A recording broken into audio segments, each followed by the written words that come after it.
Elon Musk has become one of the leading figures in the right-wing attack on trans rights. And speaking to Jordan Peterson, he explained why. It happened to one of my older boys, where I was essentially tricked into signing documents for one of my older boys, Xavier. This is before I had really any understanding of what was going on, and we had COVID going on, and so there was a lot of confusion. I was tricked into doing this, and it wasn't explained to me that puberty blockers are actually just sterilization drugs.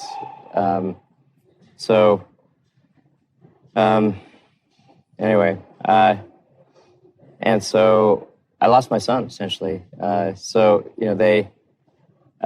They call it dead naming for a reason. Yeah, All right, so the reason it's called dead naming is because your son is dead. So my son Xavier is dead, killed by the woke mind virus. I'm sorry to hear that. Yeah. I can't imagine what that would be like. Yeah. Now, it's important to be clear here. Elon Musk's child is not dead. She's a 20-year-old who has changed her name to Vivian Jenner Wilson. By all accounts, seems to be living a happy life. Elon Musk is referring to her as dead. Now, obviously, that's not where the word dead naming comes from. It's the name which is dead, not the person. Helena, watching that, I mean, whatever you think about puberty blockers, and I haven't, we've discussed it on the show with various experts.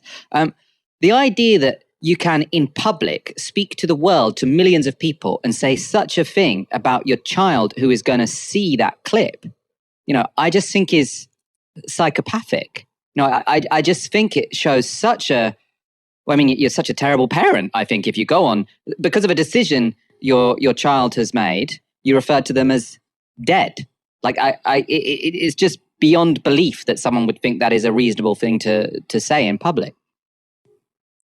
I mean, it's actually very frequent that these kind of things happen. Parents will, someone their child will come out as transgender, for example, and they've always, had this perception of their child as being the child of the gender that they were born as, and all of the memories that they have of that child, and say, well, if they're not going to exist in that, in that way moving forward, then I guess it feels like a part of them has died. Lots of parents get over that very easily, but it's clear in Elon Musk's case, he hasn't got over it at all, and I think that it's really changed him as a person. And we think we've seen this before.